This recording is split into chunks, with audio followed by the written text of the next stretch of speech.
Hello, അസ്സലാമു അലൈക്കും. ഇന്ന് നമുക്കൊരു ചിക്കൻ പാർട്സ് ആയിട്ട് നല്ലൊരു കുരുമുളക് കൂടെ ഇട്ടിട്ട് നല്ല വരട്ടിയിട്ട് നല്ലൊരു അടിപൊളി ആയിട്ട് ഉണ്ടാക്കാൻ പോട്ടെ. ചിക്കൻ വരട്ടിയെടുക്കാൻ പോട്ടാ. നല്ല കണ്ടിട്ടുണ്ടോ? ചിക്കൻ പാർട്സാണ്, നല്ല ടേസ്റ്റ് ഉണ്ടാവും, കുരുമുളക് കൂടി ടേസ്റ്റ് ആണ്. അപ്പോൾ നമുക്കിതൊന്ന് കഴുകിയിട്ട് വൃത്തിയായിട്ട് ഉണ്ടാവും കേട്ടോ.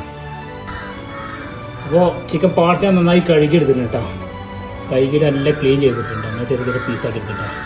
എനിക്ക് വേണ്ടി ഞാനൊരു സവാള, ഒരു 3 സവാള എടുത്തിട്ടുണ്ട്, 2 പച്ചമുളക് എടുത്തിട്ടുണ്ട്, ഒരു ഇഞ്ചി വെളുത്തുള്ളി കേട്ടോ, രണ്ടും കൂടി ചേർത്താം കേട്ടോ. ഇഞ്ചി വെളുത്തുള്ളി ഒരു 2 ടീസ്പൂൺ ഉണ്ടാവും കേട്ടോ. ഇഞ്ചി വെളുത്തുള്ളി ഒരു 2 തക്കാളി എടുത്തിട്ടുണ്ട്. ഓക്കെ, അപ്പോൾ നമുക്ക് ഇതിന് എങ്ങനെ തയ്യാറാക്കണം നോക്കാം. അപ്പോൾ ഞാനൊരു കടായി അടുപ്പത്ത് വെച്ചിട്ടുണ്ട് കേട്ടോ. അതിൽ 2 ടീസ്പൂൺ വെളിച്ചെണ്ണ വെച്ച് കൊടുക്കാം. വെളിച്ചെണ്ണ ചൂടായി വരുമ്പോൾ ലേശം ഒരു 1/4 ടീസ്പൂൺ ഉലുവ, ഒരു 1/4 സ്പൂൺ പെരിഞ്ചീരകം,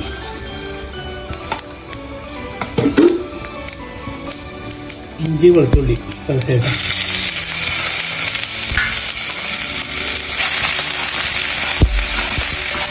ഇഞ്ചി വെളുത്തുള്ളി ചതച്ചേക്കാം. അതിൻ്റെ പച്ചച്ചാവ ആവുന്നതിന് ഇറക്കി കൊടുക്കട്ടെ. എങ്ങനെ മുരിഞ്ഞു വന്നിട്ട് നോക്കിൻ്റെ പാത്രം ഉപയോഗിച്ച് കൊടുക്കാം. നമുക്ക് അടി പിടിക്കാതെ നമ്മൾ കിട്ടും ചെയ്യും. അപ്പോൾ അതിൻ്റെ റെഡി ആയതിനോട് കൂടിയിട്ട് സവാള കട്ട് ചെയ്തിട്ടുണ്ട്. സവാള കട്ട് ചെയ്ത് അപ്പോൾ സവാള കട്ട് ചെയ്യുന്നത് ആവണോട് കൂടി നമ്മൾ വീട്ടിൽ ഉപ്പിട്ട് കൊടുക്കാം. ഉപ്പത്തിനിട്ട് കഴിഞ്ഞാൽ ഉപ്പ് 1 ടീസ്പൂൺ ഉപ്പ് ഇട്ടിട്ടുണ്ട്. ഉപ്പത്തിനിട്ട് നമുക്ക് ഉള്ളി വാടാനൊക്കെ നല്ലോണം സഹായിക്കുന്നതാണ്. ഉപ്പായിട്ട് നല്ലോണം എടുക്കാം. അപ്പോൾ ഉള്ളി നല്ലോണം വേണ്ടതാണ്. ഇനി എന്തെങ്കിലും വേണ്ടത് 2 പച്ചമുളക് വരെ നല്ല ജോലി കൊടുക്കുക. പിന്നെ തക്കാളി 2 തക്കാളി കട്ട് ചെയ്ത് വെച്ചത് 2 തക്കാളി കൊടുക്കുക. ഇനി നല്ലോണം ഇളക്കിയിട്ട് യോജിക്കുക. അപ്പോൾ തക്കാളി നല്ല വേണ്ടതുണ്ട്. നല്ല തക്കാളിക്ക് നല്ല വാടിയിട്ടുണ്ട്. അപ്പം ഇനി നമുക്ക് ഇതിൽ വേണ്ടത് പൊടികളൊക്കെ ഇട്ടിട്ടുണ്ട്. മല്ലിപ്പൊടി, ഇപ്പം മഞ്ഞൾപ്പൊടി ഉണ്ട്, 1/4 ടീസ്പൂൺ മഞ്ഞൾപ്പൊടി, മല്ലിപ്പൊടി ഒരു 3 സ്പൂണ് മല്ലിപ്പൊടി,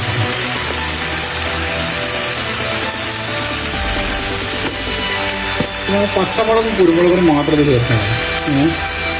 മുളക് പൊടി ചേർക്കുന്നില്ല. അതായത് കുരുമുളക് പൊടി നമുക്ക് ആവശ്യത്തിന് കൊടുക്കട്ടെ. അത് മുഴുവനായിട്ട് കൊടുക്കുന്നത്. അങ്ങനെ 3 ടീസ്പൂണ് കുരുമുളക് പൊടി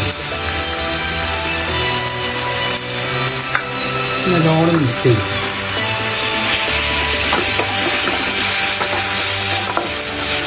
മിക്സ് ചെയ്ത് ലേശം കണ്ട് കറിവേപ്പിലേക്ക്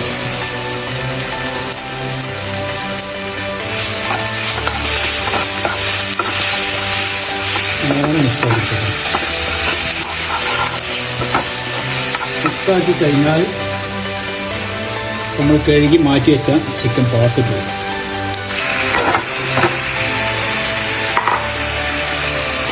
പാർട്ടിട്ട് നല്ലോണം മിക്സാക്കി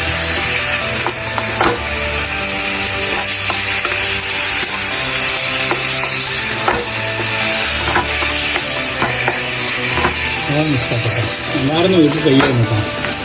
അപ്പം നമ്മുടെ ചാനൽ ഫസ്റ്റാണ് കണ്ട് എല്ലാവരും സബ്സ്ക്രൈബ് ചെയ്യുക, സപ്പോർട്ട് ചെയ്യണുണ്ടാവും. ഇനി നമുക്ക് അടച്ചു വെച്ചൊന്ന് കഴിക്കാം. ഒരു 5 മിനിറ്റ് കഴിഞ്ഞ് നമ്മൾ തുറന്നു നോക്കിയിട്ടുണ്ടാവും. വെള്ളം നമ്മൾ ചേർത്തിട്ടില്ല. അപ്പോൾ അതിൽ തന്നെ വെള്ളം ഇറങ്ങി എടുക്കാം. നല്ലോണം മിക്സ് ചെയ്ത് വെച്ചാൽ അടി കൊടുക്കാതെ നമുക്ക് ശ്രദ്ധിക്കാൻ കേട്ടോ. ഒരു 5 ഒരു 10 മിനിറ്റ് കൂടി നിൽക്കേണ്ടി വയ്ക്കാം. ഒരു 10 മിനിറ്റ് കൂടി നമുക്ക് അടച്ചു വെച്ചിട്ടൊന്നും കഴിക്കാം. അപ്പോൾ നമ്മൾ ചിക്കൻ പാർട്സ് റെഡിയായിട്ടുണ്ട്, ഉഷാറായിട്ടുണ്ട്.